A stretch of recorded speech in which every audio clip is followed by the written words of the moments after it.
নরসিংদী কোন জায়গায় থাকো? আমার নাম নুসাইবা। জনতা জোস্ট মিলের থেকে 5 মিনিট হেঁটে গেলেই আমাদের বাসা। ও আচ্ছা। আমরা কথা বলতেছি এমন সময় গাড়ি আসলো আমাদের সামনে। সামনের দিকে তাকিয়ে দেখি ডেভিড এসেছে। ভাই কি করতে হবে বলেন? ভিতরে 3জন লোক আছে, ওই 3টাকে নিয়ে যা। তা নিয়ে যাব, তা ভাই এই মেয়েটাকে? তোকে পরে সব বলবো, এখন যা। নুসাইবা চলো আমার সাথে। ভাইয়া চলেন। আমি আর নুসাইবা গাড়িতে উঠে পড়লাম। আমি ড্রাইভ করতেছি, নুসাইবা চুপ করে বসে আছে। নুসাইবা, কাল তুমি আরএস হাসপাতালে চলে আসো। কেন ভাইয়া? তোমার কিছু পরীক্ষা করতে হবে, না হলে পরে সমস্যা হবে তোমার। ভাইয়া আপনি কি ডাক্তার? কাল 10টায় আসবে, একা একা কাউকে নিয়ে এসো না। আচ্ছা ঠিক আছে। আমি চলে আসলাম নুসাইবাদের বাসার সামনে। এই নাও, এই কার্ডটা রাখো, যদি দরকার হয় তাহলে ফোন দিও। ঠিক আছে ভাইয়া, আমি এখন যাই। নুসাইবা চলে গেল। আমিও চলে আসলাম আমাদের বাসায়। কলিং বেল দিতেই আম্মু এসে দরজা খুলে দিল। কি রে রানা, তোর সাথে ওই মেয়েটা কে ছিল? কোন মেয়েটা আম্মু? গাড়িতে যে দেখলাম পাশের বাসায় নামিয়ে দিয়ে আসলি। ফ্রেশ হয়ে আসি, তারপর সব বলবো। আচ্ছা যা, ফ্রেশ হয়ে আয়, খাবার রেডি করছি। আমি আমার রুমে চলে আসলাম। ফ্রেশ হয়ে লুঙ্গি আর গেঞ্জি পরে নিয়ে চলে আসলাম। এসে দেখি আব্বুও বসে আছে।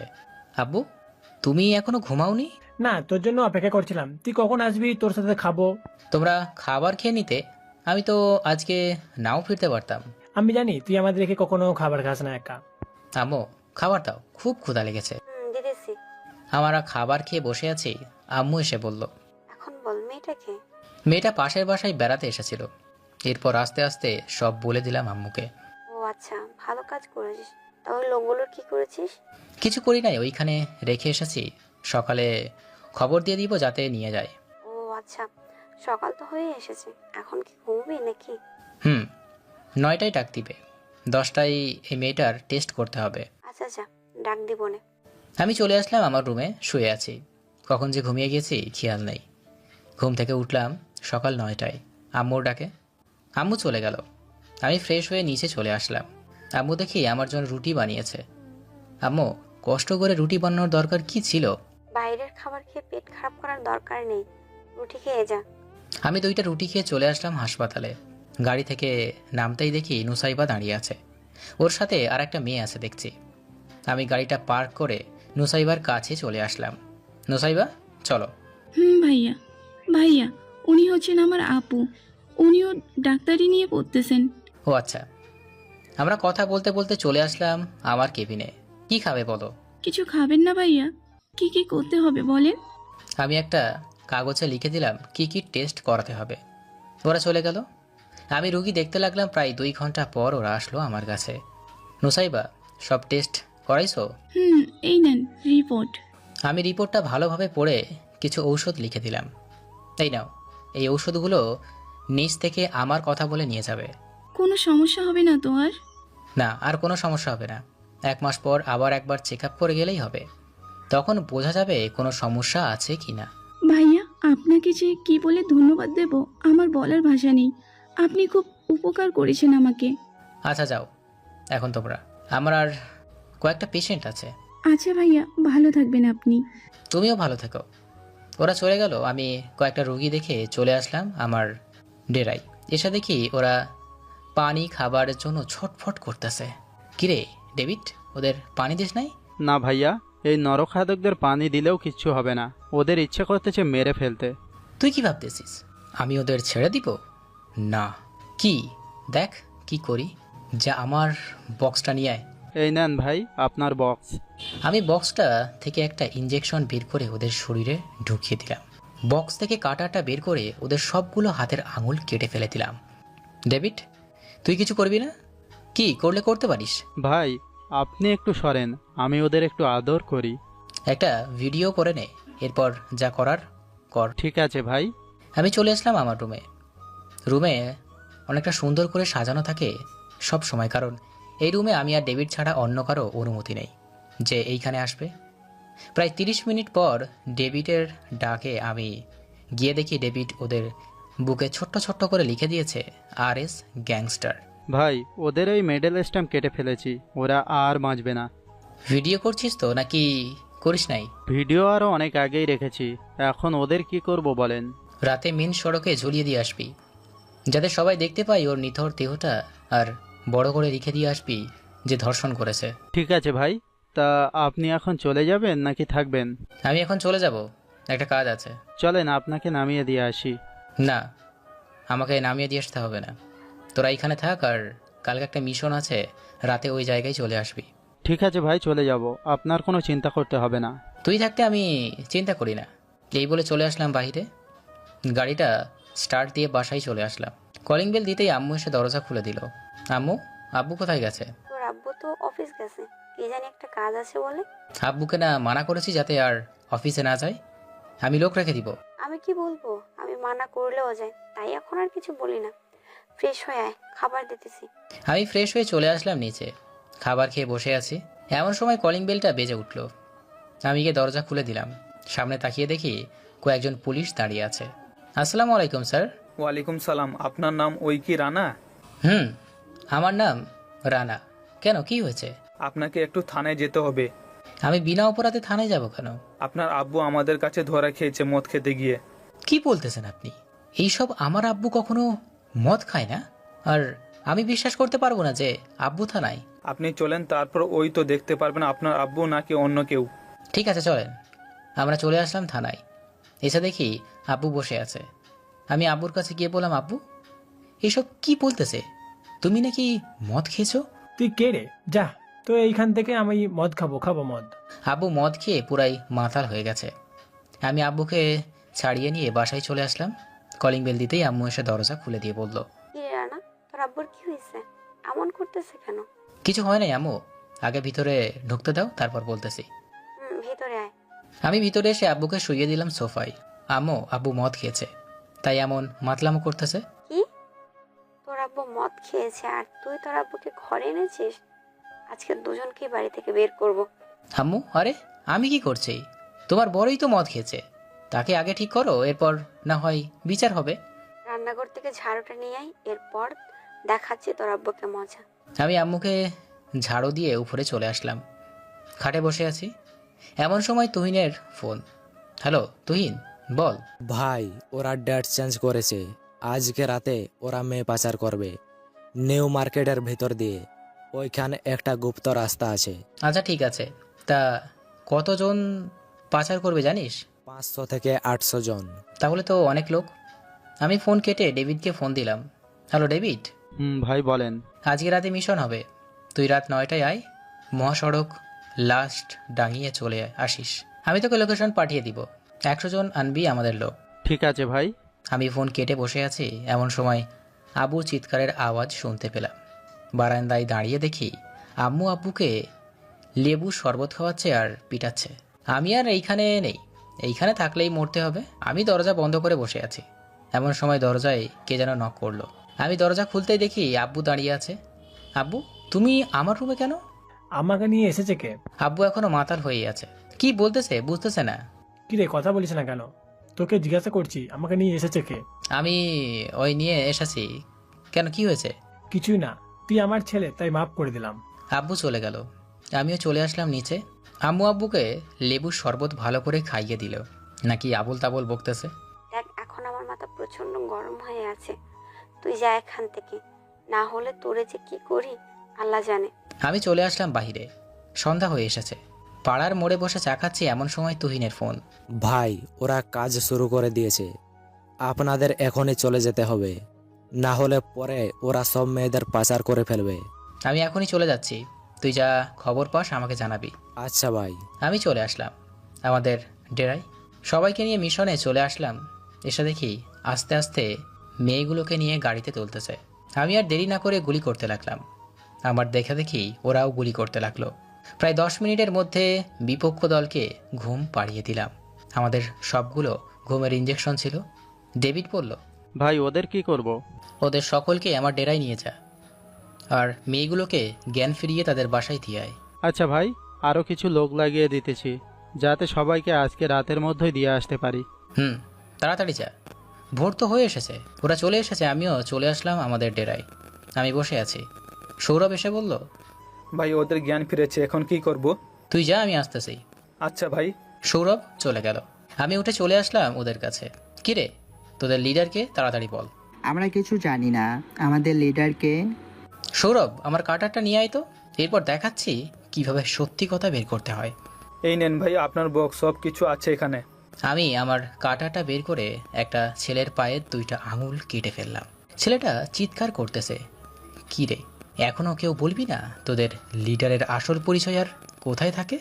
বাবা ভাই, আমি সব বলতেছি, আপনি প্লিজ ওর কোনো ক্ষতি করবেন না। ঠিক আছে, করবো না তাহলে, বলে ফেল, কি বলবি? স্যার, আমাদের লিডারের নাম হচ্ছে ইমরান। কাল উনি ঢাকায় আসতেছে। প্লিজ আমাদের ছেড়ে দেন। যেই দিন তোদের লিডারকে ধরতে পারবো ওই দিন তোদের ছেড়ে দিব। এই সৌরভ, আমি যাই এখন, বিকালে আসবো, আর ওদের খাবার খেতে দিস। ঠিক আছে ভাই, আমি সবার জন্য খাবার এনে দিয়ে দিব, আপনি যান এখন। আমি চলে আসলাম আমাদের বাসায়। কলিং বেল দিতেই আম্মু এসে দরজা খুলে দিল। বলল, কিরে, সেই সন্ধ্যায় বেরিয়েছিস, এখন এসেছিস? কতগুলো ফোন দিছি, ধরলি না তো? আমি ফোনটা বের করে দেখি অনেকগুলো মিস কল আম্মুর। আম্মু, অনেক রাত হয়েছে, এখন যাও, ঘুমাও গিয়ে। খাবার খাবি না তুই? না, আমি খাবার খাবো না, তুমি গিয়ে শুয়ে পড়ো, আমি ফ্রেশ হয়ে কিছু খেয়ে শুয়ে পড়বো নে। আচ্ছা যা। আমি ফ্রেশ হয়ে আমার রুমে বিস্কুট ছিল, খেয়ে শুয়ে পড়লাম। ঘুম থেকে উঠলাম সকাল 11টায়, নার্সের ফোন কলে। ডাক্তার, একটা পেশেন্ট এসেছে, খুব খারাপ অবস্থা, আপনি প্লিজ তাড়াতাড়ি আসেন।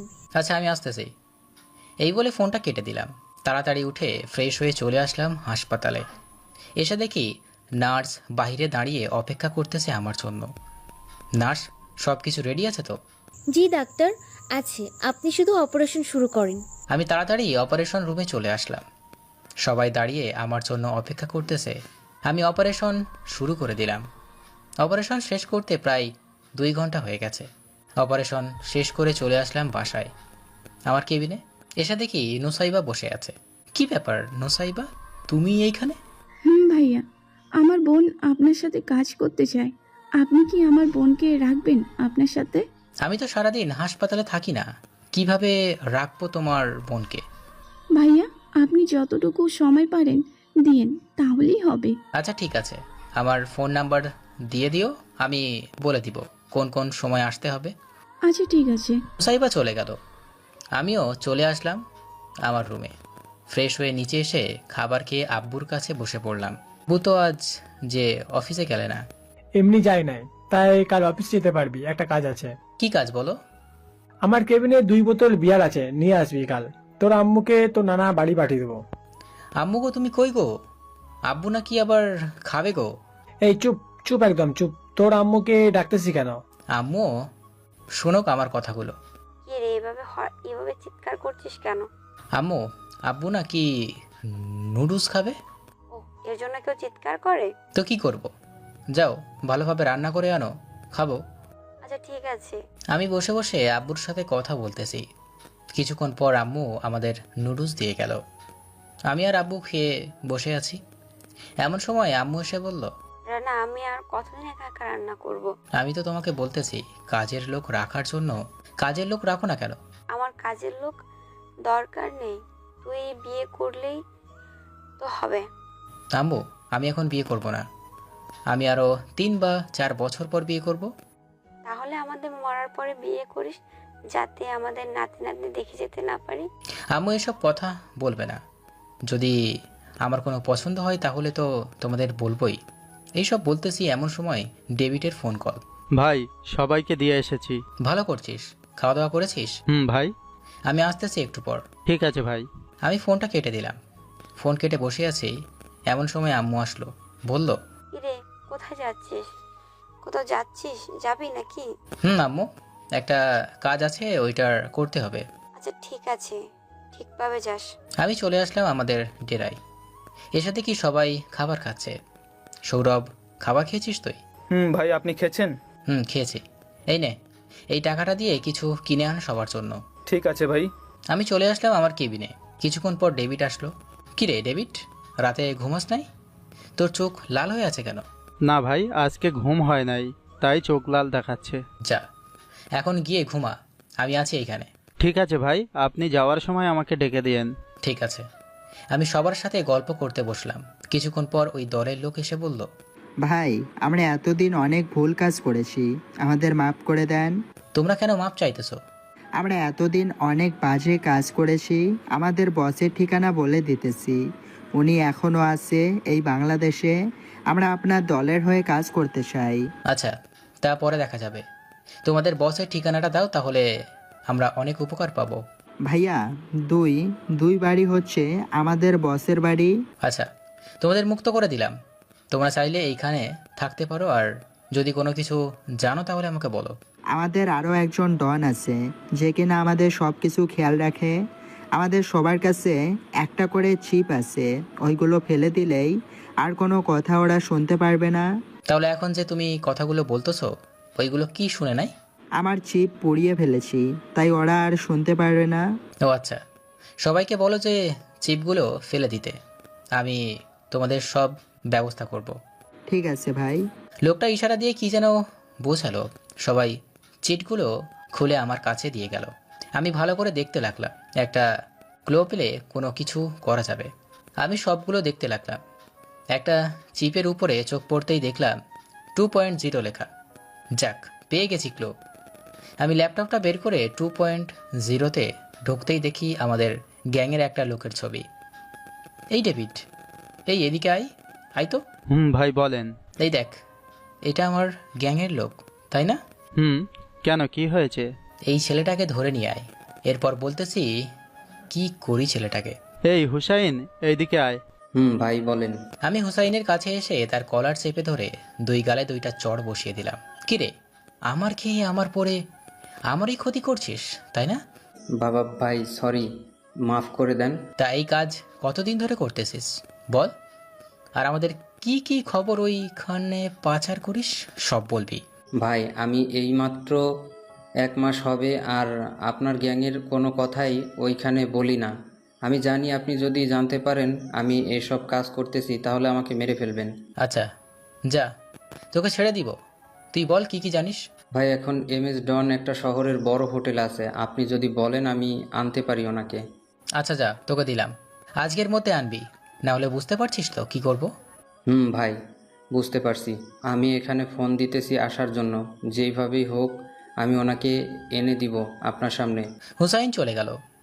আমি ভালো করে তাকিয়ে দেখি হুসাইনের গলায় একটা রকেট 2.0 লেখা। এই হুসাইন, দেখে যা তো। ভাই বল। তোর গলার লকেটটা খুলে দে আমার কাছে। না ভাই, এটা আমার শেষ বাবার দেয়া রকেট। তোকে দিতে বলছি দে। আর আমি তো এটা নিয়ে যাব না, শুধু দেখব। এই নেন ভাই। তোর হাত দেখা। হাতে ওইটা কি? কিছু না ভাই। আমি হুসাইনের হাতে দেখি একটা চিপ। কিরে, তুই কি আমাকে এতই বোকা ভেবেছিস যে আমি কিছু দেখতে পাইনি? আমি চিপে ভালো করে দেখি এখনও চালু আছে। আমি ভালো করে চিপটা ঘষতে লাগলাম যাতে নষ্ট হয়ে যায়। এই ডেভিড, এইটাকে বেঁধে রাখ, এরপরের ব্যবস্থা করতেছি। ভাই, কোথাও যাবেন নাকি? RS রেস্টুরেন্ট, সব থেকে বড় এবং সুন্দর রেস্টুরেন্ট এটা। আচ্ছা চলেন। আমি তাড়াতাড়ি চলে আসলাম আমার রেস্টুরেন্টে।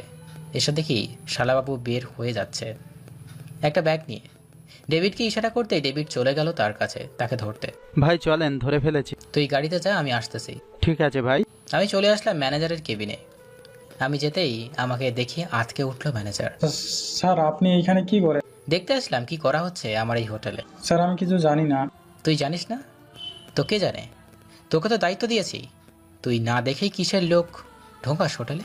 আর কখনো ঢুকাবো না, প্লিজ এইবারের মতো মাফ করে দেন। ঠিক আছে, আর এই মাসে কত টাকা হয়েছে সবগুলো দে। ঠিক আছে, এই নেন, এই মাসে 90,47,000 টাকা হয়েছে। আমি টাকাগুলো নিয়ে চলে আসলাম গাড়িতে। ডেভিড, গাড়ি চালা। এখন কি বাসায় যাব নাকি ডেরায় যাব? ডেরায় যা আগে, ওর খবর নিই, তারপর না হয় দেখা যাবে কি করি। ঠিক আছে। আমি চলে আসলাম ডেরায়। গেটটা রেখে দুইটাকে একসাথে আনলাম। হুসাইন, দেখ তো এই ছেলেটা নাকি? এই ছেলেটা আমাদের বস। আমি আমার কাটারটা নিয়ে MS গ্যাংস্টারের 2 পায়ের আঙুল কেটে দিলাম। হুসাইন ভয়ে অজ্ঞান হওয়ার মতো অবস্থা। কিরে হুসাইন, এখন ভয় পাচ্ছিস তাই না? আগে ভয় করে নাই যে আমার খাস, আমার সর্বনাশ করিস? ভাই, মাফ করে দেন, আমি আর কিছু করব না, আমাদের ছেড়ে দেন। আগে তোরও এমন অবস্থা করব, তারপর না হয় ছাড়বো। এটা বলতেই হুসাইন আমার পায়ে পড়ে গেল, বলল, ভাই, আমার বউ বাচ্চা আছে, প্লিজ ছেড়ে দেন। আমি আর কখনো কিছু করব না। আপনি চাইলে অন্য কোনো শাস্তি দেন, আমি মাথা পেতে নেব। ঠিক আছে যা, ছেড়ে দিলাম। তোর একটা কাজ করতে হবে। কি কাজ করতে হবে বলেন? এইটার সবগুলো আঙুল কেটে ফেলবি আর বুক চিড়ে ফেলবি। এরপর আমাকে ছবি তুলে আমার কাছে পাঠিয়ে দিবি, তাহলে তোকে মাফ করে দিব। ঠিক আছে ভাই, আপনি যান, আমি 10 মিনিটের মধ্যে আপনাকে ছবি তুলে পাঠাচ্ছি। আমি চলে আসলাম বাসায়। কলিং বেল দিতেই আম্মু এসে দরজা খুলে দিল। আমি ফ্রেশ হয়ে নিচে চলে আসলাম। আব্বু, এই নাও, এইখানে 90 লক্ষ টাকা আছে, রেখে দাও, পরে নিয়ে নিব। ঠিক আছে, তোর যখন দরকার হবে তখন নিয়ে আসিস। ঠিক আছে। আম্মু খাবার দাও। খাবার টেবিলে বসে খাবার দিতেছি। আমি খাওয়া দাওয়া করে চলে আসলাম আমার রুমে। ফোনের দিকে তাকিয়ে দেখি ফোন বাজতেছে। রিসিভ করতেই ওপাশ থেকে মেয়ে কণ্ঠে বলল, আপনি কি ডক্টর রানা? হুম, আপনি কি বলতেছেন? আমি যেই হই না কেন, প্লিজ আমার আম্মুকে বাঁচান, তাড়াতাড়ি হাসপাতালে আসেন। আচ্ছা, আমি এখন আসতেছি। এই বলে হাসপাতালের জন্য রেডি হয়ে নিচে চলে আসলাম। আম্মু বলল, কিরে এখন আবার কোথায় যাচ্ছিস? হাসপাতালে জরুরি একটা কাজ আছে।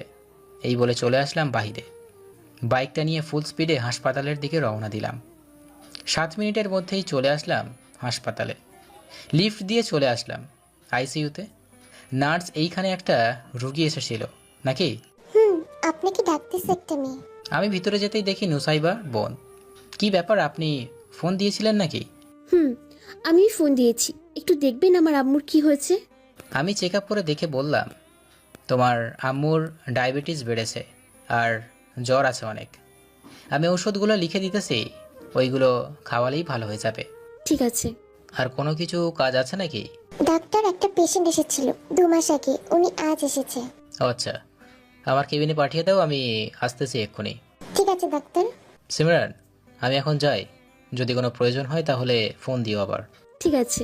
আমি চলে আসলাম আমার কেবিনে। এসে দেখি সেই লোকটা বসে আছে। আসসালামু আলাইকুম চাচা। ওয়ালাইকুম সালাম। বাবা কেমন আছো? আলহামদুলিল্লাহ ভালো আছি, আপনি কেমন আছেন? আমিও ভালো আছি। আপনাকে না বলছিলাম 10 দিন আগে আসতে, আপনি তা না করে 2 মাস পর আসলেন। বাবা, আমার কাছে টাকা ছিল না, তাই আসিনি।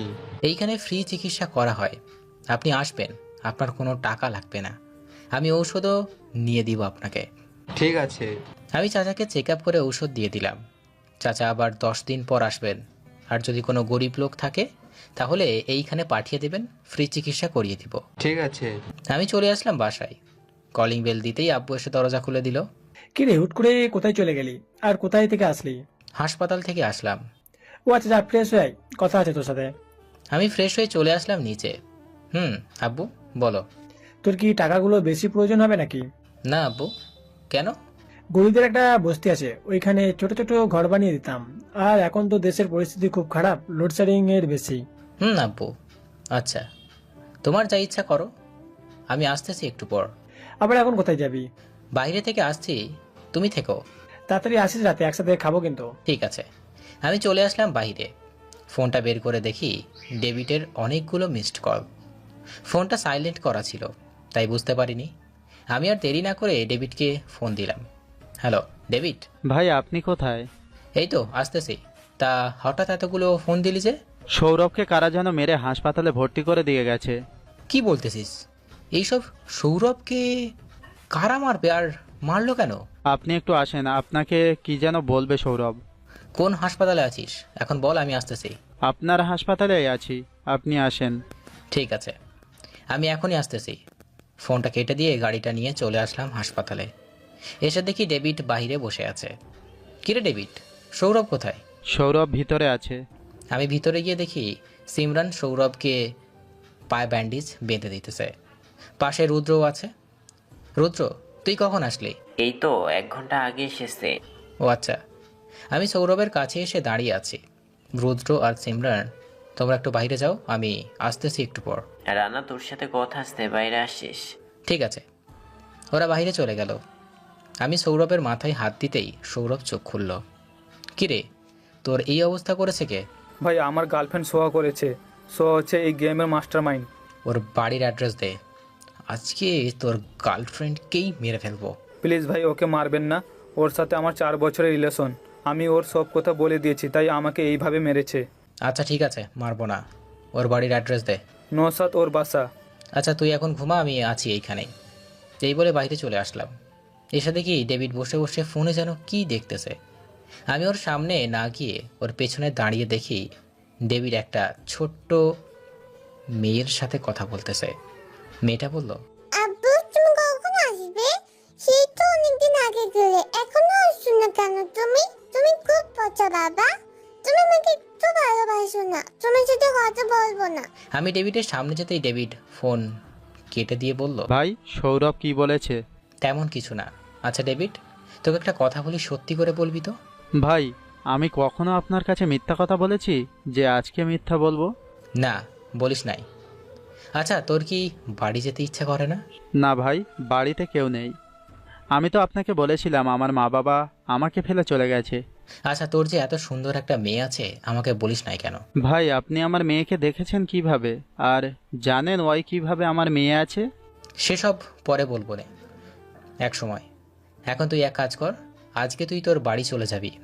10 দিনের ছুটি দিলাম তোকে, অনেক দিন হয়ে গেল তো, যাস না? মেয়ের কথাটা রাখ অন্তত। ডেভিড আমাকে জড়িয়ে ধরে কান্না করে দিল। ভাই আমি ভাবতাম শুধু আপনি গরিবদের সাহায্য করেন, আমাদের দিকটা হয়তো খেয়াল রাখেন না। আজ দেখলাম আপনি সত্যিই অনেক ভালো মানুষ, আপনার সাথে কারো তুলনা করা যায় না। আরে পাগল ছেলে, কান্না করতেছিস কেন? আর আমি তোর বয়সী ছোট হলেও আমি অনেক কিছুই বুঝি। যা এখনই চলে যা, আর এই নে আমার এটিএম কার্ড। তোর মেয়ের জন্য যা খুশি নিয়ে নিস, যত টাকা লাগে নিস। তোর কাছে টাকা চাইবো না, তুই অনেক পরিশ্রম করিস। না ভাই আমার কাছে টাকা আছে, আপনার টাকা লাগবে না। তোকে নিতে বলছি নে, আর আমার কালো গাড়িটা নিয়ে যা, তোর মেয়েকে নিয়ে ঘুরিস। আর যদি কোনো খবর পাস তাহলে ফোন দিয়ে দিস, আসতে হবে না। আচ্ছা ভাই। আমি চলে আসলাম আমার কেবিনে। এসে দেখি রুদ্র সিমরান বসে আছে। কিরে রুদ্র, তুই দেশে আসবি, আমাকে একবারও খবরও দিলি না? কিছু জিনিস আনতাম। বন্ধু তোর সাথে সেই ছোটবেলা থেকে কাটিয়েছে, তোর কি প্রয়োজন আমি সব জানি, আমাকে বলতে হবে না। জানিস তো নিয়ে আসতে। নিয়েই তো এসেছে, এই নে তোর বক্স। কিরে, আগের বারের তুলনায় এইবারে বেশি ওজন মনে হচ্ছে।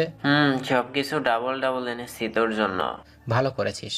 আমি ডেভিডকে ফোন দিলাম, কিছু জিনিস তাকে দিয়ে আর বউ আর মেয়েকে দিয়ে দে। Hello David. ভাই বলেন। চলে গেছিস নাকি? না ভাই, গাড়ি বের করতেছি পার্ক থেকে। কিছু কি প্রয়োজন নাকি? তুই একটু আমার কেবিনে আসিস গাড়িটা রেখে, এখনই। ঠিক আছে। আমি কয়েকটা পাঞ্জাবি আর কয়েকটা শাড়ি প্যাকেট করে ফেললাম, আর ডেভিডের মায়ের জন্য চুড়ি আর ছোট্ট 2টা ড্রেস দিয়ে দিলাম। আমার ফুফাতো বোনের জন্য এনেছিলাম। কিছুক্ষণ পর ডেভিড আসলো, বলল, ভাই কিসের জন্য রেখেছেন বলেন? এই নে, এইগুলো নিয়ে যা। কি আছে এই কার্টুনের ভেতরে? বাড়িতে গিয়ে খুলিস, সামান্য কিছু জিনিস আছে। এখন যেতে পারিস। আচ্ছা ভাই। আমি বসে আছি চেয়ারে, ডেভিডও চলে গেল। রুদ্র বলল, আচ্ছা মামা, ছেলেটা তোকে ভাই ভাই বলে ডাকে কেন? আর বেটা যে ছেলেটাকে শুয়ে আছে সেও কি তোকে ভাই বলে ডাকে? বুঝলাম না কিছু। তোর কিছু বুঝতে হবে না, তুই এখনো ছোট। এরপর না হয় বলবো কিসের জন্য ভাই ভাই বলে ডাকে আমাকে। আমি একজন ডাক্তার, আর আমার যথেষ্ট জ্ঞান আছে। বল কিসের জন্য ডাকে? বলবো না অন্য এক সময়, এখন বলা যাবে না। না বললে তোকে জোর করে কি করব? তা এখন কি বাসায় চলে যাবে নাকি পরে যাবে? এখনই চলে যাব। তুই থাকবি নাকি চলে যাবি? আমি কাল বিকাল পর্যন্ত আছি, সেই আগের মতোই টাইম করে। ঠিক আছে। আমি চলে আসলাম নিচে, প্যাকেট থেকে আর একটা চাবি বের করে গাড়িটা স্টার্ট দিয়ে চলে আসলাম বাসায়।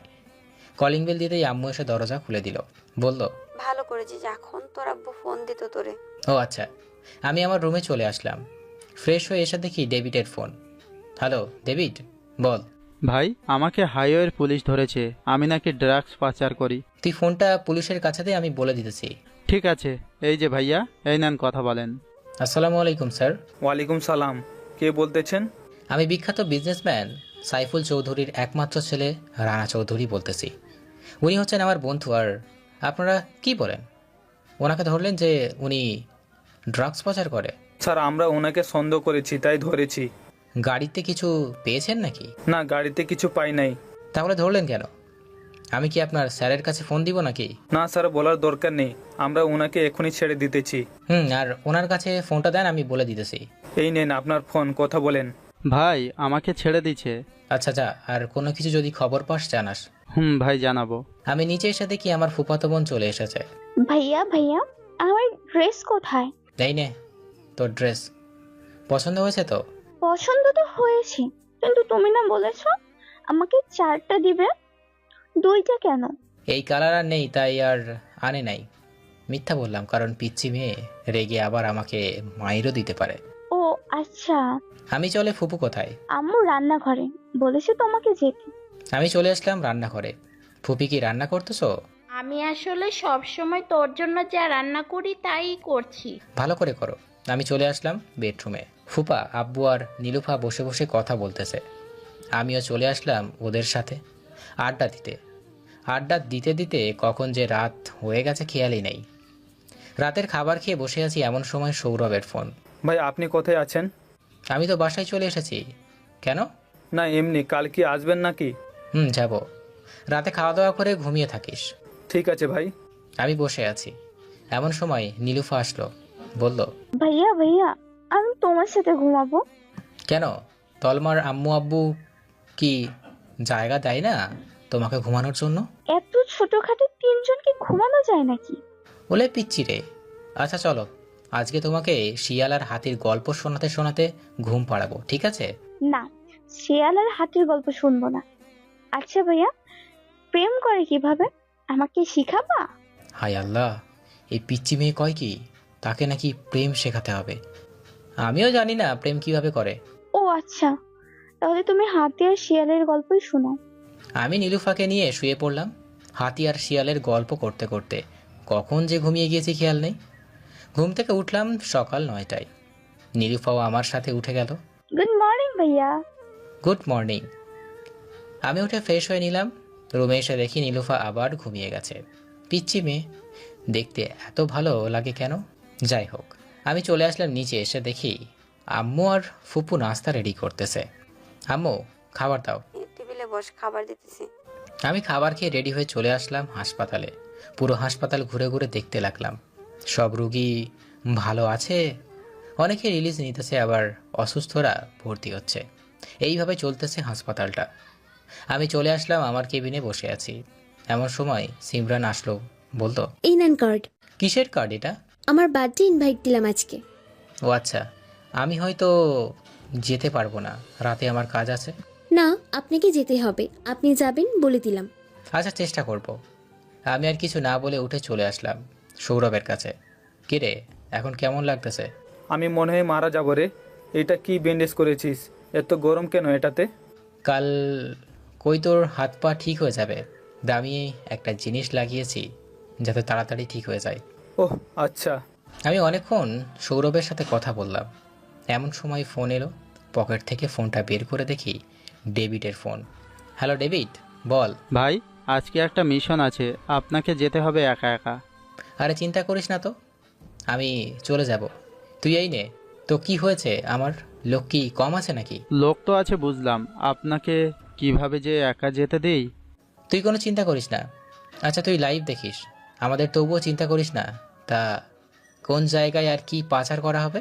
মেয়ে পাচার করা হবে আর কিছু অস্ত্র পাচার করা হবে মেঘলা নদী দিয়ে। ও আচ্ছা, তাহলে তো আরও সহজ হয়ে গেল। ওই নদীর ছোট্ট সাঁতারে নদী পার করা যায়। আমি ফোন কেটে দিলাম। ফোন কেটে বসে আছি, সৌরভ বলল, ভাই ডেভিড কি বললো? আজকে মিশন আছে, যেতে হবে, তাই বলছি। ওহ আচ্ছা। আমি কথা বলতেছি এমন সময় দরজায় কে যেন নক করলো। আমি তাকিয়ে দেখি সৌরভের গার্লফ্রেন্ড সিমু। ডাক্তার আসতে পারি? আসেন। আপনি কি আর এইখানে কি করেন? উনি হচ্ছে আমার বয়ফ্রেন্ড, আমি কি আসতে পারি না? আসতে পারেন, বাধা নেই। আচ্ছা সৌরভ, তোরা কথা বল, আমি যাই এখন। আপনি কোথায় যাবেন? আপনি এইখানে থাকেন, ওনার কথা শুনেন। আমি তোদের কথা শুনে কি করব? তোরাই কথা বল। সৌরভ, তুমি কি ডাক্তারকে চেনো? চিনি। তা কি বলবেন ওনার সামনেই বলেন, উনি আমার বড় ভাই। প্লিজ আমাকে মাফ করে দাও, আমি চাই নাই এমনটা করতে, আর বাজে কাজ ছেড়ে দিব। প্লিজ আমাকে মাফ করে দাও। না মাফ করবো না। আগে বলো তুমি এই কাজ কতদিন ধরে করতেছো, আর কত মেয়ে পাচার করেছো বিদেশে? আরো গত 1 বছর ধরে কাজ করতেছি, অনেক মেয়ে পাচার করছি। এইটা করলে বড় অঙ্কের টাকা পেতাম। তোমার টাকার উপর এত লোভ বেড়ে গেছে? আগে জানলে আমি কখনো তোমার সাথে সম্পর্ক করতাম না। আমার টাকা পয়সার কোনো দরকার নেই, তবুও তুমি আমাকে ছেড়ে যেও না। তুমি চলে যাও, তোমাকে দেখতে ইচ্ছা করছে না। সৌরভ, ভাবি তো মাপ চাইতেছে, ক্ষমা করে দে, তাহলেই তো ভালো হয়। কিভাবে ক্ষমা করবো ভাই? এ তো মেয়েদের পাচার করেছে, কেউ কেউ ধর্ষণ হচ্ছে, কেউ বাজে নেশা করতেছে, কেউ খারাপ কাজে লিপ্ত হচ্ছে। আমি কিভাবে আমাকে ক্ষমা করব তা ভাবতেও লজ্জা লাগছে আমার। থাক, ভাবি তো বলতেছে আর করবে না এমন কাজ, তুই মাফ করে আবার আপন করে নে ভাবিকে। ভাই আপনার কথা শুধু মানলাম, না হলে মানতাম না। আচ্ছা সৌরভ, আমি তো জানি তোমরা দুই ভাই বোন, তাহলে উনি কোথায় থেকে আসলো? এটা তোমার না জানলেও চলবে। এখন বাসায় চলে যাও, কালকে আইসো। আমি একবারই চলে এসেছি তোমার কাছে, আর কখনো আমার বাড়িতে ফিরে যাব না। তুমি যা খুশি বলো। আচ্ছা, যাইও না। আমি চলে আসলাম বাইরে। সন্ধ্যায় মিশনে চলে আসলাম, কারণ ডেভিড নেই আমাদের সাথে। ডেভিড থাকলে সেই সব খেয়াল রাখতো, কাকে কোন জায়গায় দেবে, কে ভালো স্নাইপার চালাতে পারে, সব কিছু জানে ডেভিড। গাইজ, সবাই শোনো, আমি তো জানি না কে কেমন পিস্তল চালাতে পারো। এই দিক দিয়ে আসো, আমি তোমাদের 4টা টিম করে দিই। ভাই দেন, ভালো হবে। আমি 4টা দল বানালাম, সবাইকে বুঝিয়ে দিলাম কে কোন জায়গায় থাকবে। প্রতিটা দলে 2-3টাই করে স্নাইপার শুটার দিয়েছি। আমি চলে আসলাম আমার কাছে। আমার গাছের নিচে বসে আছি। কিছুক্ষণ পর দূরবীক্ষণ যন্ত্রটা দিয়ে দেখি ওরা আসতেছে। আমি সবাইকে ইশারায় বলে দিলাম যাতে রেডি থাকে। ওরা আসতেই আমরা গুলি করা শুরু করলাম। ওদের কিছু হলো না। যাই হোক, আমি বেশি দেরি না করে আস্তে আস্তে দেখতে লাগলাম কোনো মানুষ আসেনি। এমন সময় সামনের দিকে ভালো করে তাকিয়ে দেখি সিমু ওদের সাথে আছে। আমি সাথে সাথেই ফোন দিলাম সৌরভকে। কিরে, তোর গার্লফ্রেন্ড আবার এই কাজ শুরু করেছে, এখন কি করবো বল? ভাই আপনার যা খুশি করে না, আমি আর বাধা দিব না। আচ্ছা, ওর ব্যবস্থা তুই তোর নিজের হাতে করবি, আমি কিছু করব না। ঠিক আছে ভাই। আমি ফোন কেটে আবার মিশনে মনোযোগ দিলাম। প্রায় 30 মিনিটে মিশন শেষ। শিমুর পায়ে একটা গুলি করেছি যাতে পালিয়ে কোথাও না যেতে পারে। আমি শিমুর কাছে গিয়ে বললাম, কি ব্যাপার মিস শিমু, এখন আপনি কোথায় যাবেন? এর জন্যই তো সৌরভকে হাসপাতালে পাঠিয়েছেন আপনি, তাই না? কে আপনি, আর এইসব কি করে জানেন? আপনার পরিচয় দিন প্লিজ। আমার পরিচয় জানতে হবে না, সৌরভই আপনাকে করে আল্লাহ ভালো জানে। আমি কিন্তু কিছু করব না। এই তোরা সবাইকে গাড়িতে ওঠা, আমি ওইটাকে নিয়ে আসতেছি। ঠিক আছে ভাই, আমরা সবাই ওদেরকে গাড়িতে তুলতেছি, না হলে কেউ পালিয়ে যেতে পারে। ঠিক আছে তোল। ওরা সবাইকে গাড়িতে তুলতে থাকলো। আমিও ওদের সাথে সাহায্য করতেছি। সবাইকে নিয়ে চলে আসলাম আমাদের ডেলায়। কিরে, এইখানে কি কেউ এসেছিল? এমন হয়ে আছে কেন সব কিছু? মনে হয় ছিল, এসেছিল, না হলে কি এখানে এমন অবস্থা হতো? আমি তাড়াতাড়ি চলে আসলাম আমার কেবিনে। সিসি ক্যামেরায় দেখতে লাগলাম কি এসেছে, কিন্তু কোনো ক্লু পেলাম না। আমি বাইরে এসে বললাম, কিরে, আমার রুমের লক সৌরভ আর ডেভিড ছাড়া কেউ জানে না, তাহলে এমন হলো কেন? আমরা কিছু জানি না। আচ্ছা, সবাইকে জেলে রেখে ফ্রেশ হয়ে খাওয়া দাওয়া করে নে, অনেক রাতও হয়েছে। ভাই, আপনিও ফ্রেশ হয়ে নেন। ভাই, কিছু খেয়ে যান, অনেক রাত তো হয়েছে। না, বাসায় গিয়েই খেতে পারবো। এই বলে চলে আসলাম বাইরে। গাড়িটা নিয়ে বাসার উদ্দেশ্যে রওনা দিলাম।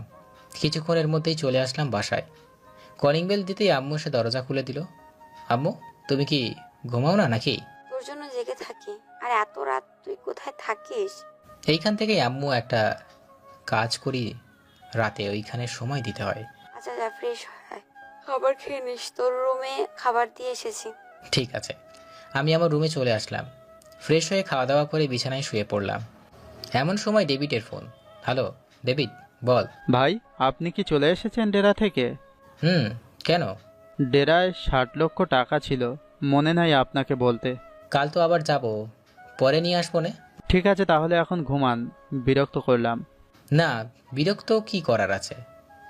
আমি ঘুমিয়ে পড়লাম। ঘুম থেকে উঠে সকাল 11টায় ফ্রেশ হয়ে নাস্তা করে হাসপাতালে চলে আসলাম। আজ তেমন কাজ নেই, তাই চলে আসলাম ডেরায়। এসে দেখি সবাই খাওয়া দাওয়া করতেছে। কিরে, এখন খাওয়া দাওয়া করতেছিস কেন? ভাই, মাত্র উঠলাম ফ্রেশ হয়ে, খাবার খেতে বসলাম, আপনাকেও দেবো নাকি? না, আমি খেয়ে এসেছি। এই বলে চলে আসলাম আমার রুমে। এসে দেখি একটা কালো ব্যাগ রাখা। ব্যাগটা খুলতেই কেমন যেন আওয়াজ বাজতে লাগলো। আমি আস্তে আস্তে ব্যাগটা খুলে দেখি বোম রাখা আর 10 মিনিট আছে ফুটে যাবে। আমি ব্যাগটা নিয়ে তাড়াতাড়ি করে চলে আসলাম নদীর পাড়ে। ব্যাগটা খুলে বোমটা ফেলে দিতেই পানিতে পড়ার সাথে সাথেই ফেটে গেল। ব্রিজের উপরে পানি উঠে এসেছে। যাক, বাঁচা গেল। আমি ডেভিডকে ফোন দিলাম। কিরে, তুই কি আমার রুমে বোম রেখেছিলি কালো ব্যাগে? না তো ভাই, আমি তো লাল একটা ব্যাগে আপনার ড্রয়ারে টাকা রেখে এসেছিলাম। কালো ব্যাগ কোথা থেকে আসলো? আচ্ছা রাখি, পরে কথা বলবো আবার। আমি ফোন কাটতেই আম্মু ফোন দিল। হ্যালো আম্মু, বলো। কোথায় আছিস রে? এই যে রাস্তায়। কেন? তোর আব্বু কেমন জানি করতেছে, একটু তাড়াতাড়ি আসবে। আমি এখনই আসতেছি। এই বলে গাড়িটা স্টার্ট করে চলে আসলাম বাসায়। কলিং বেল দিতেই আম্মু এসে দরজা খুলে দিল। আম্মু, আব্বু কোথায়? তোর আব্বুর রুমে গিয়ে দেখ। আমি দৌড়ে রুমে চলে আসলাম। রুমে এসে দেখি আব্বু শুয়ে আছে। আব্বু, কি হয়েছে তোমার? তেমন কিছু হয় নাই, ওষুধ খাই নাই তো, তাই এমন হয়েছে একটু। আমি আব্বুকে চেক আপ করে বললাম, ঠিক মতো ঔষধ খেতে হবে, না হলে তো এমন হবেই। খাবো তো, একটা বিয়ে করে নে, নাতি নাতনির মুখটা অন্তত দেখতে দেখে মরি। আব্বু, এমন কথা বলো কেন? আর কখনো এমন কথা বলবে না। আচ্ছা, তোমরা মেয়ে খোঁজো, তোমরা যাকে পছন্দ করবে তাকেই বিয়ে করব। আমার বন্ধুর একটা মেয়ে আছে, তার সাথে তোর বিয়ে ঠিক করব। তোমাদের যদি পছন্দ থাকে তাহলে আমি বিয়ে করতে রাজি আছি। তাহলে কবে বিয়ে ঠিক করবো বল? আর 3 মাস বা 4 মাস পরে একটা কাজ আছে, সেটা শেষ করি, তারপর না হয় বিয়ে করব। আচ্ছা ঠিক আছে, মেয়েটার সাথে কথা বলবি নাকি? না, এখন কথা বলবো না, পরে না হয় একদিন কথা বলবো। আচ্ছা ঠিক আছে, এই নে নাম্বারটা রাখ। আমি নাম্বারটা নিয়ে চলে আসলাম আমার রুমে। ফ্রেশ হয়ে এসে দেখি আম্মু বসে আছে। আম্মু, তুমি আমার রুমে? আমি কি আসতে পারি না নাকি? আম্মু আসতে পারবে না কেন? অবশ্যই আসতে পারবে। আমি কি মানা করেছি নাকি? আচ্ছা যাই হোক, তুই নাকি বিয়ে করতে রাজি হয়েছিস? তোমাদের কষ্ট আর দেখতে পারবো না, তাই রাজি হয়ে গেছি। মেয়েটার সাথে দেখা করে নে। না আম্মু, এখন খুবই বিজি আছি, পরে না হয় একদিন দেখা করবো না। আমি টেবিলে ছবি রেখে গেলাম, দেখে নিস। আর খাবার খেয়ে যা, খাবার রেডি করেছি। আমি নিচে চলে আসলাম। নিচে এসে খাওয়া দাওয়া করে আবার রুমে চলে আসলাম। কিছুক্ষণ ঘুমিয়ে বিকাল 5টায় রওনা দিলাম ডেরার উদ্দেশ্যে। এসে দেখি সবাই গল্প করতেছে। আমিও তাদের সাথে গল্প করতে বসলাম। গল্প করতে করতে কখন যে রাত হয়ে এলো খেয়াল নেই। আমি আমার রুমে এসে ব্যাগটা নিয়ে সবাইকে কিছু টাকা দিয়ে চলে আসলাম বাসায়। কলিং বেল দিতেই আম্মু এসে দরজা খুলে দিল। আম্মু, এই নাও, এই টাকাগুলো তুমি রেখে দাও, আর তোমাদের বৌমাকে কি দিবে দিয়ে দিও। পরে আর ঝামেলা করতে পারবে না যে আমি তোমাদের কিছুই দিই নাই। আচ্ছা, আর কিছু চাইবে না আমার কাছে, আমি কিন্তু সবই দিয়ে দিয়েছি। এটা পরে দেখা যাবে। তোর সাথে মেয়েটার দেখা করবে কালকে বিকেলে। আমি তো বলছিলাম এখন দেখা করব না। এখন দেখা করে কি করব? একটা কিছু দিয়ে আসবি আর কথা বলে আসবি। ঠিক আছে। আমি আমার রুমে চলে আসলাম। কম্পিউটারে একটু কাজ করলাম। কাজ করে চলে আসলাম নিচে। এসে দেখি আম্মু আব্বু কি যেন বলা বলি করতেছে। আমি যেতেই আব্বু বলল, এই এলাকার কমিশনারকে মেরে ফেলেছিস, জানিস কি আগে? না তো আব্বু, কে মেরেছে আর কেন মেরেছে? সে নাকি অবৈধ কাজ করে, তাই মাফিয়ার লোকেরা মেরে ফেলেছে। ও আচ্ছা, তা তুমি কোথা থেকে শুনলে যে মেরে ফেলেছে কমিশনারকে? ওই তো খবরে বলতেছে, দেখ। আমি খবর শুনতে লাগলাম। খবর থেকে যা বুঝলাম আমার গ্যাংয়ের লোকেরাই মেরেছে কমিশনারকে। আচ্ছা যাই হোক আম্মু, খাবার রেডি করো, এখন ঘুমাবো, কালকে আবার একটু হাসপাতালে কাজ আছে। তুই টেবিলে বস, আমি খাবার দিতেছি। আমি খাবার টেবিলে বসে পড়লাম। আম্মু খাবার খাচ্ছি, এমন সময় কলিং বেল বেজে উঠল। রানা গিয়ে দরজাটা খুলে দে তো। আমি দরজা খুলতেই দেখি একটা বোরকা পরা মেয়ে দাঁড়িয়ে আছে। আম্মু, কে যেন এসেছে, একটু দেখে যাও তো। আসতেছি। আমি খাবার টেবিলে বসে পড়লাম। আম্মু মেয়েটাকে ঘরে নিয়ে আসলো, বলল, সিমরান, উনি তোমার শ্বশুর আর এটা তোমার বর। আমি আম্মুর কথা শুনে গলায় ভাত ঠেকে গেল। মেয়েটা এসে আমাকে পানি দিয়ে বলতো, ঠিক আছেন তো? ঠিক আছে। আমি খাবার খেয়ে চলে আসলাম আমার রুমে। তাড়াতাড়ি করে শুয়ে পড়লাম। কি করব? আর চোখটা বন্ধ হতেই কে যেন আমাকে ডাকতে লাগলো। আমি তাকিয়ে দেখি মেয়েটা। কি ব্যাপার, আপনি এখনো বোরকা পরে আছেন কেন? আর আপনি আমার রুমে কি করেন? কিছু করি না, আপনাকে দেখতে আসলে মন ভরে। এখন দেখা লাগবে না, কাল দেখিয়েন, কাল আবার হাসপাতালে যেতে হবে। ও আচ্ছা, তো ঘুমান। সিমরান চলে গেল। আমি উঠে দরজাটা লাগিয়ে দিলাম যাতে আর রুমে না আসতে পারে কেউ। সকালে ঘুম থেকে উঠে চলে আসলাম হাসপাতালে। সারাদিন হাসপাতাল থেকে সন্ধ্যাবেলা আসতেই ডেভিডের ফোন। হ্যালো ডেভিড, বল। ভাই, আমি চলে এসেছি। কাল রাতে বড় একটা মিশন আছে, ওইখানে যেতে হবে। ও আচ্ছা, ভালো করেছিস। আমি তোকে ফোন দিতাম আসতে। সৌরভের কি অবস্থা এখন? ভালো হয়েছে, এখন আমার সাথে আমাদের বাসায় এসেছে। ও আচ্ছা। আমি আরও কিছুক্ষণ কথা বলে চলে আসলাম আমার রুমে। আমি আর সৌরভ ফ্রেশ হয়ে চলে আসলাম নিচে। এসে দেখি সবাই বসে আছে।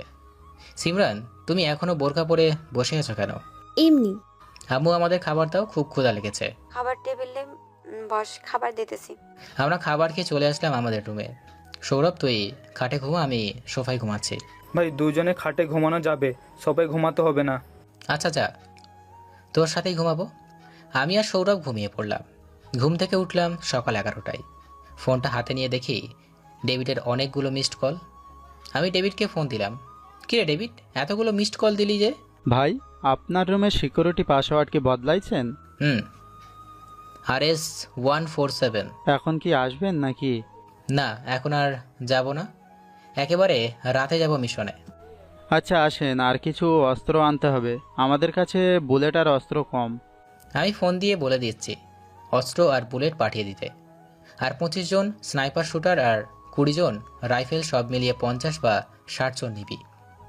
এটা অনেক বড় মিশন, কিন্তু এটা মিস করা যাবে না। এইটা সাকসেস হলে সবাইকে একটা খুশির খবর দিব। কি খুশির খবর ভাই? আগে হোক, এরপর না হয় বলবো। ঠিক আছে। আমরা সকালে খাওয়া দাওয়া করে হাসপাতালে চলে আসলাম। কি ব্যাপার সিমরান, কয়েকদিন ধরে দেখতেছি না কেন? সিমরানকে ফোন দিলাম। হ্যালো সিমরান। বলেন ডাক্তার। আপনি কোথায়? আজকে অনেক দিন ধরে আসতেছেন না? আমি একটু কাজে গ্রামে এসেছি, তাই আসতে পারবো না কিছুদিন। ও আচ্ছা, এখন রাখি, কয়েকটা রুগী আছে, ওদের দেখতে হবে। এই বলে ফোনটা কেটে দিলাম। ফোন কেটে রুগীগুলোকে দেখতে লাগলাম। দেখা শেষ হতেই রুদ্র আসলো। কিরে, কেমনই আছিস? ভালো আছি, তুই কেমন আছিস? আমিও ভালো আছি। খাওয়া দাওয়া করেছিস নাকি দুপুরে? না, তোর সাথে করবো তাই চলে এসেছি। ও আচ্ছা, তো চল দুইজনে ভালো একটা রেস্টুরেন্ট থেকে খাবার খেয়ে আসি। চল। আমরা চলে আসলাম RS নাম করা রেস্টুরেন্টে। আমরা গিয়ে বসতেই ওয়েটার আসলো। বল স্যার, আপনি এইখানে? কাকে স্যার বলতেছেন? আর আপনাকে তো চিনলাম না। স্যার, আপনি আপনার রেস্টুরেন্টে বসে এইসব কথা বলতেছেন। ওয়েট, আমি ম্যানেজারকে ডেকে আনতেছে। ঠিক আছে যান। ওয়েটার চলে গেল। আমি আর রুদ্র বসে আছি। কিছুক্ষণ পর ম্যানেজার আসলো। আমি চোখের ইশারায় সব বুঝিয়ে দিলাম। ম্যানেজার বলল, আরে এটা আমাদের স্যার না, উনি হচ্ছে একজন ডাক্তার, আমি ওনার কাছ থেকে চিকিৎসা করিয়েছি। ওনাদের কি লাগবে খাবার দাও। ঠিক আছে স্যার। ওয়েটার মাথা চুলকাতে চুলকাতে চলে গেল খাবার আনতে। কিরে রুদ্র, কি ভাবতেছিস? কি আর ভাববো, ভাবতেছি লোকটা যা বললো সত্যি কিনা। আরে তুইও কি পাগল হয়ে গেছিস নাকি, যে আমি এত বড় রেস্টুরেন্টের মালিক হব? পাগল হব কেন? তোর কাছে টাকা আছে, হতেই তো পারবি। আরে না, আমি এত বড় রেস্টুরেন্টের মালিক না। আমরা কথা বলতেছি এমন সময় ওয়েটার খাবার নিয়ে আসলো। আমরা দুইজন খাবার খাওয়া শুরু করলাম। খাবার খেয়ে বিল দিয়ে চলে আসলাম নদীর ধারে। আচ্ছা রুদ্র, তুই কবে বিয়ে করতেছিস? তুই আগে বিয়েটা কর, এরপরে করব। আচ্ছা, দেখা যাবে। রাতে চলে আসলাম আমাদের ডেরায়। এসে দেখি সবাই রেডি হয়ে বসে আছে। কিরে, এখনই চলে যাবি নাকি? না ভাই, একটু পর যাব। ওদের ঠিক নাই, যে কোনো সময় ওরা মেয়ে পাচার করতে পারে। ও আচ্ছা। আমি আর সৌরভ রেডি হয়ে সবাইকে নিয়ে খাওয়া দাওয়া করে নিলাম। খাওয়া দাওয়া শেষ হতেই চলে আসলাম মিশনে। এসে দেখি ওরাও চলে এসেছে। আমরা বেশি কিছু না ভেবে গুলি চালাতে লাগলাম। আমাদের আচমকা গুলি চালাতে ওদের অনেক মানুষ মারা গেছে। সবাই লুকিয়ে লুকিয়ে গুলি করতেছে। ডেভিড, তুই এই দিকে সামলা, আমি ভিতরে গিয়ে ডনকে ধরে আনি। ভাই, আমিও আসি আপনার সাথে। না, আমার সাথে আসতে হবে না কারো, তুই এই দিক সামলা। এই বলে আমি আস্তে আস্তে গাড়ির নিচে চলে আসলাম। যাক, গাড়ির নিচে এসেও ভালো হলো, কারণ গুলি করতে পারতেছি। হঠাৎ মনে হলো গাড়ি স্টার্ট দিতেছে কেউ, তাই আমি তাড়াতাড়ি করে গাড়ির পাংচার করে দিতেই যাতে আর না যেতে পারে। সামনে তাকিয়ে দেখি ডন দাঁড়িয়ে আছে। আমি তার পায়ে দুইটা গুলি করতে সে হাঁটু গেড়ে বসে পড়ল। আমি তাড়াতাড়ি গাড়ির নিচ থেকে বের হয়ে আগে ডনকে ধরলাম, কারণ এখন যদি ওর মৃত্যু হয় তাহলে আমি অনেক অসুবিধায় পড়ে যাব। তাকিয়ে দেখি কোনো মানুষ নেই, মনে হয় সব মারা গেছে। আমি চলে আসলাম গাড়িতে। ডেভিড, সৌরভ আর আমার সাথীরা ওরাও আসতেছে। কিরে ডেভিড, 2 ঘন্টা তো খেলা শেষ, আমি তো ভেবেছিলাম অনেক দেরি হবে। ভাই আমিও তাই ভাবছিলাম। তো ওই লোকগুলোকে কি করব? ওদের নিতে আসতেছে পুলিশ। চল আমরা আমাদের ডেরায় চলে যাই, বাকিটা কাল দেখা যাবে।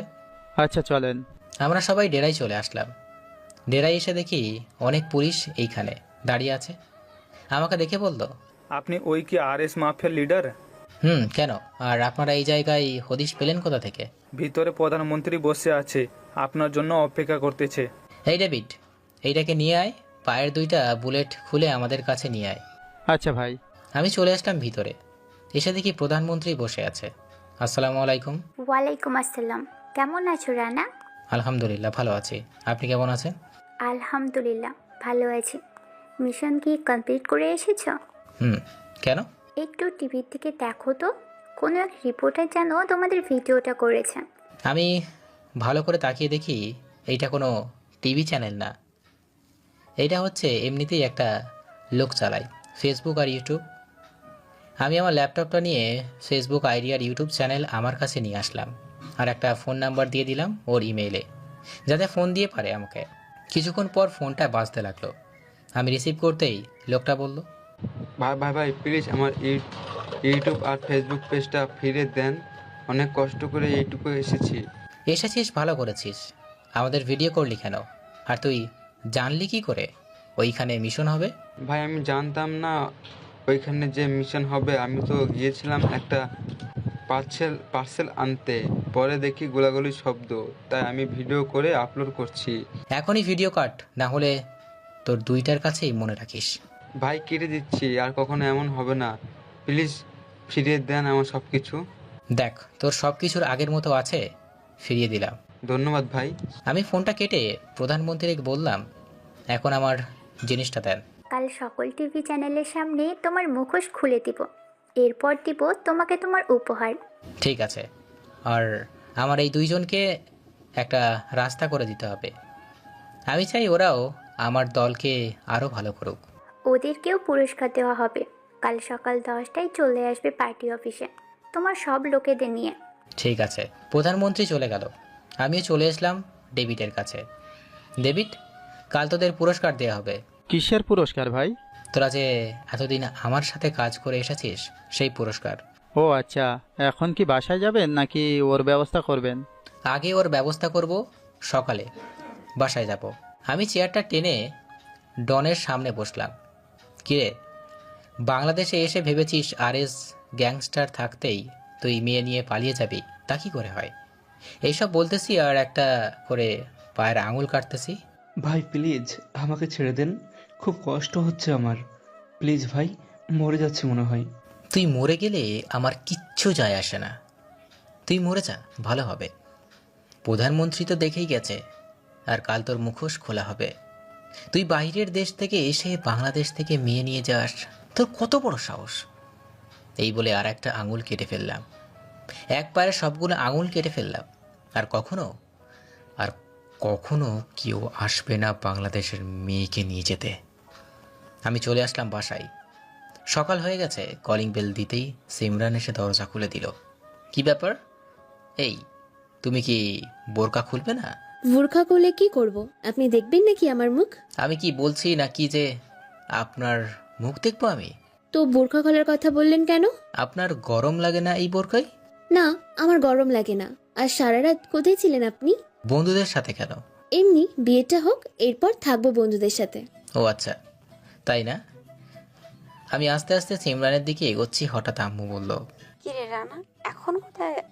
এখন আসলি? আম্মুর কণ্ঠ শুনে সিমরানকে পাশ কাটিয়ে চলে আসলাম আম্মুর কাছে। এই তো এখন আসলাম। আচ্ছা, আর কতদিন বাইরে থাকবি? বিয়ের পর তো আর বাইরে যেতে পারবো না। আচ্ছা যা, এখন যা, ফ্রেশ হয়ে আয়, তোর জন্য রুটি বানিয়েছি। এখন আবার রুটি বানাতে গেলে কেন? আমি বাইরে থেকে খেয়ে নিতাম। আমি বানাইনি, সিমরান বানিয়েছে। আমি ফ্রেশ হয়ে খাবার টেবিলে বসতেই সিমরান আমার পেটে রুটি দিল। আমি রুটি সাইজ দেখে ফিট করে হেসে দিলাম। আমার হাসি দেখে আম্মু হাসতেছে। সিমরান বলল, কি ব্যাপার, তেল মারা হাসতেছো কেন? এমনিতেই হাসতেছি তো। তোমার রুটি কি ইন্ডিয়া থেকে বর্ডার গেছে নাকি? কেন, রুটি ইন্ডিয়া থেকে বর্ডার যাবে কেন? তো রুটির সাইজ এমন হয়েছে কেন? এইখানে পুরো এইখান দিয়ে লম্বা, এইখান দিয়ে কিচ্ছু নাই। এইভাবে কেউ রুটি বানায় নাকি? আমি যতটুকু পেরেছি ওইটাই খান, এত বেশি খাইতে হবে না। আচ্ছা বাবা, আচ্ছা। ডাল দেন এখন। এই নেন। আমি রুটি আর ডাল মুখে দিতেই মনে হলো লবণার জায়গায় চিনি দিয়েছে সব কিছুই।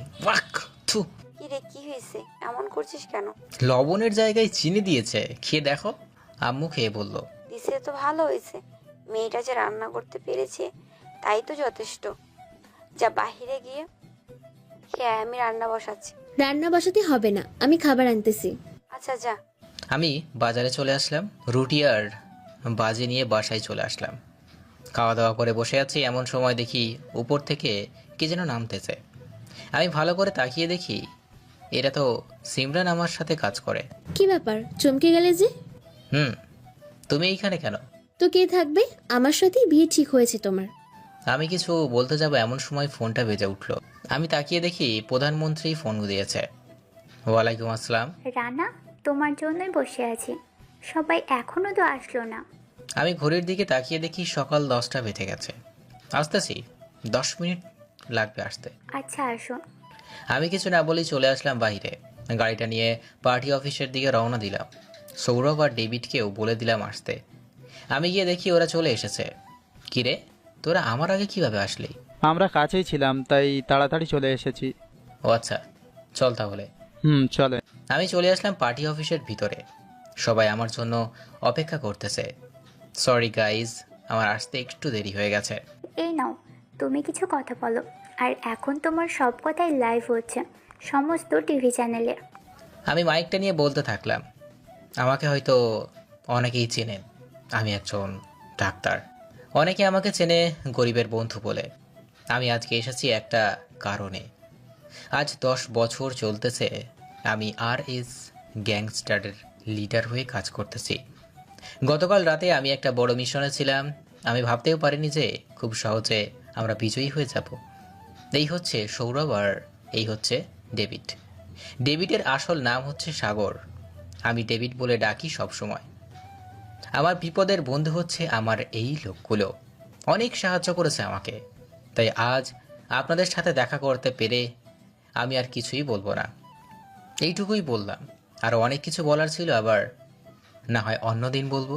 এই নাও রানা, তোমার পুরস্কার। এইটা তোমার সারা জীবন খেয়েও শেষ করতে পারবে না। আর ডেভিড, সৌরভ, তোমাদের ছোট করে এই জিনিসগুলো দিলাম।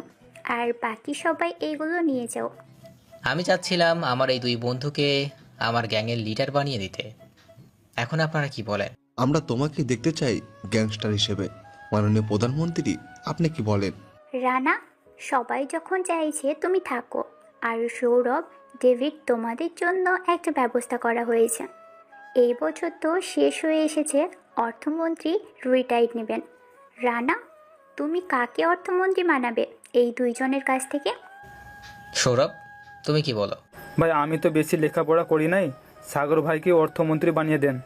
ডেভিড, তুমি জানুয়ারি মাস থেকে অর্থমন্ত্রী হবে। সৌরভ, তুমি না হয় রানার ডান হাত হয়েই থাকো। পরে যদি একটা সিট খালি হয় তখন না হয় তোমাকে বসিয়ে দিব। ঠিক আছে ভাই। আমরা সবাই খাওয়া দাওয়া করে নিলাম। খাওয়া দাওয়া করে সবাই বসে আছি। প্রধানমন্ত্রী বলল, রানা, তোমার নাকি বিয়ে ঠিক হয়েছে? সামনের মাসে 10 তারিখ। ও আচ্ছা, তোমার আব্বুর সাথে কথা হয়েছে গতকাল রাতে। উনি বলেছে তোমার বিয়ে। ও আচ্ছা। আমি আরও কিছুক্ষণ কথা বলে সবাই নিয়ে চলে আসলাম ডেরার কাছে। তোমরা সবাই খুশি হয়েছে তো? ভাই, সবাই খুশি হয়েছি, কারণ প্রধানমন্ত্রীর কাছ থেকে আমরা উপহার পেয়েছি। ডেভিড তো অর্থমন্ত্রী হয়ে যাবে। এখন খোঁজ খবর দেবে কি আমাদের? ভাই, অর্থমন্ত্রী হয়েছি তো কি হয়েছে? আমি যখন আপনার গ্যাংয়ের সাথে কাজ করেছি, অর্থমন্ত্রী হওয়ার পরও আপনার সাথে কাজ করে যাব। তাহলে তো ভালোই হলো। দেখতে দেখতে কেটে গেল 1টি মাস। রুমে শুয়ে আছি, এমন সময় আম্মু এসে বলল, কিরে রানা, হসপিটালে যাবি না? না আম্মু, আজকে হাসপাতালে যাব না, কাল যাব। তাহলে চল বিয়ে কেনাকাটা করে ফেলে গিয়ে। বিকালে যাব না, এখন যেতে পারবো না। আচ্ছা, তোর যেটা ইচ্ছে। আমি শুয়ে আছি, এমন সময় Simran phone call. Hello Simran, বলো। কি করো এখন? কিছু করি না, তুমি কি করো? শুয়ে আছি। আজকে কি বিয়ের কেনাকাটা করতে যাবে? আজকে যাব। তুমি বিকালে চলে আসো সবাইকে নিয়ে। আচ্ছা। আমি আরো কিছুক্ষণ কথা বলে চলে আসলাম নিচে। এসে দেখি আব্বু কি যেন হিসাব করতেছে। আব্বু, কি হিসাব করতেছো? তেমন কিছু না, একটা হিসাব করতেছি কিন্তু মিলতেছে না। ও আচ্ছা, দেখি কি হিসাব করো। এই দেখ, গত মাসে 1,97,00,000 টাকা ইনকাম হয়েছে অফিস থেকে, আর এই মাসে কি না 40 লাখ টাকা ইনকাম হয়েছে। আমার হিসাব অনুযায়ী এই মাসে 2 কোটি টাকার উপরে ইনকাম হওয়ার কথা। আমি সবকিছু হিসাব করে দেখলাম 2,23,00,000 টাকা ইনকাম হয়েছে। আব্বু, টাকাটা কোন অফিস থেকে এসেছে? গাজীপুর থেকে এসেছে। আচ্ছা আচ্ছা, তোমরা বিকালে বসুন্ধরা মার্কেটে চলে আসো। আমি গাজীপুর থেকে আসতেছি। এখন কি করবি? আগে ম্যানেজারের সাথে দেনা পাওনার হিসাবটা করে আসি, তারপর না হয় বাকিটা বলবো এসে। আচ্ছা, যা তাহলে। আমি বাইরে চলে আসলাম। গাড়িটা নিয়ে গাজীপুর মেন সড়ক দিয়ে যেতে লাগলাম গাজীপুরের উদ্দেশ্যে। অফিসের সামনে আসতেই দারোয়ান গেট খুলে দিল। আমি ভিতরে গাড়িটা সাইড করে রেখে আব্বুর কেবিনে চলে আসলাম। এসে দেখি ম্যানেজার বসে বসে কাজ করতেছে। ম্যানেজার সাহেব। জি স্যার, বলেন। এই মাসের হিসাবটা দেন আমাকে। স্যার, এই মাসে 2,23,00,000 টাকা ইনকাম হয়েছে, এই দেখেন। দেখছি। আপনি আব্বুকে 80 লক্ষ টাকা দিয়েছেন, আর বাকি টাকা কোথায় গিয়েছে? স্যার, আমার সাথে একটু চলেন, আমি দেখাচ্ছি বাকি টাকা কোথায় গিয়েছে। আমি ম্যানেজারের সাথে যেতে লাগলাম। ম্যানেজার সব কিমিকে একসাথে রেখে বলল, স্যার এই দেখেন, সবার হাতের 2টা করে আঙ্গুল কাটা গেছে। আর এই দেখেন এই ছেলেটার কি হয়েছে, ওর এক হাত পুরোটাই কেটে গেছে। আরও দেখতে চান? এই দেখেন এই ছেলেটার কি অবস্থা হয়েছে। গত 2 সপ্তাহ আগে এই অফিসে আগুন লেগেছে। আমি রাতে ছিলাম না, একটা কাজে ঢাকা গিয়েছিলাম। এই ছেলেটা 2 কোটি টাকা বাঁচিয়েছে নিজের জীবন দিয়ে। এখন আপনি যদি বলেন আমি টাকাগুলো খেয়ে ফেলেছি, তাহলে বলতে পারেন আমি টাকা খেয়ে ফেলেছি। এই নেন, এবার মেডিকেলের কত টাকা খরচ হয়েছে সব রসিদ এইখানে আছে, আপনি দেখে নিয়েন। আর এই মাসের কারোর টাকা দেওয়া হয় নাই, আমিও নেই নাই। আচ্ছা, এখন সব বুঝতে পেরেছি। আপনি তো আব্বুকে সব বলেন, তাহলেই তো হতো। আর এই মাসে সবার বেতনে কত টাকা পড়েছে আমাকে বলেন, আমি আসতেছি বাইরে থেকে। আপনি যান, আমি সব হিসাব করে রাখতেছি। আমি চলে আসলাম ব্যাংকে। আমার অ্যাকাউন্ট থেকে 50 লক্ষ টাকা তুলে নিলাম। টাকাগুলো নিয়ে অফিসে চলে আসলাম। ম্যানেজার সব কিছু হিসাব করছেন। স্যার, এই নেন, সবার মোট 10 লক্ষ টাকা এই মাসে ইনকাম হয়েছে।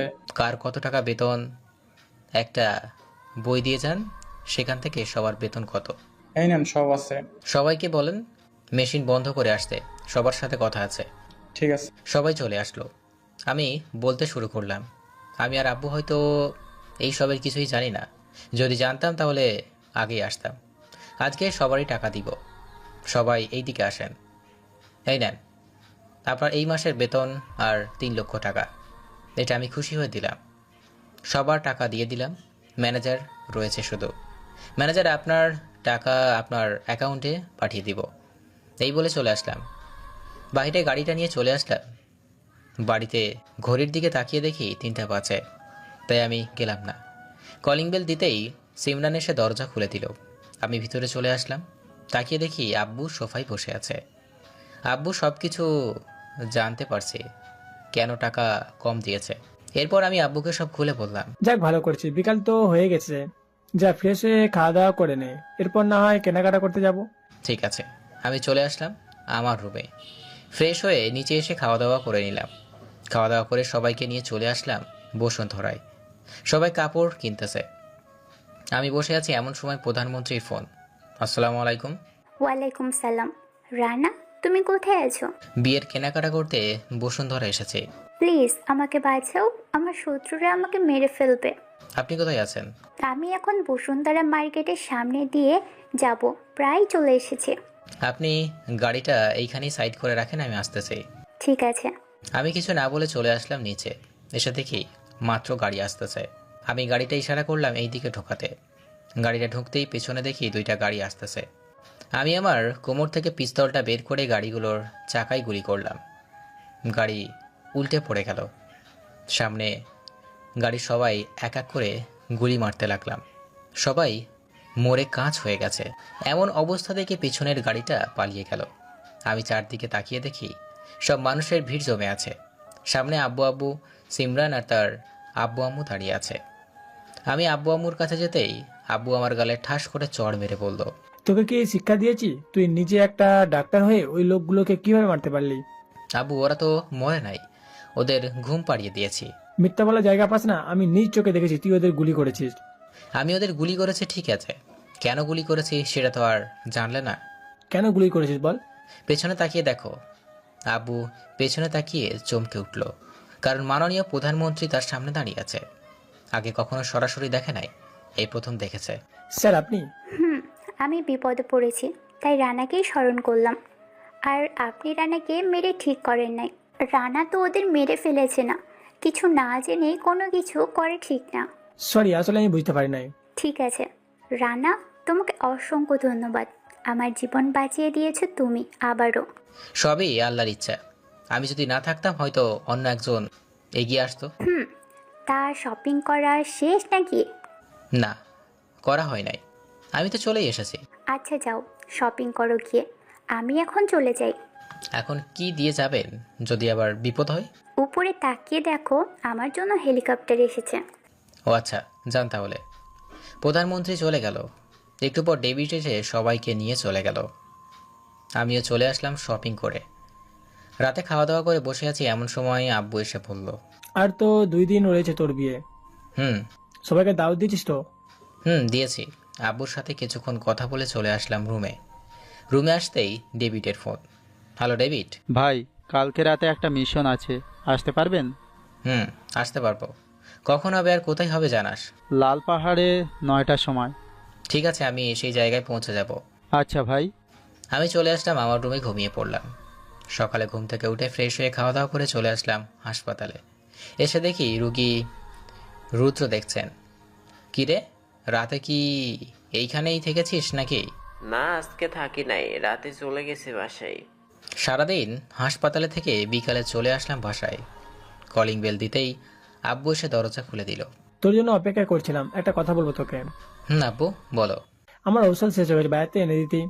আচ্ছা, তুমি ঘরে যাও, আমি এনে দিচ্ছি। এই বলে আবার বাজারে চলে আসলাম। ঔষধগুলো নিয়ে বাসায় এসে আব্বুকে দিয়ে দিলাম। ফ্রেশ হয়ে এসে খাওয়া দাওয়া করে বসে আছি, এমন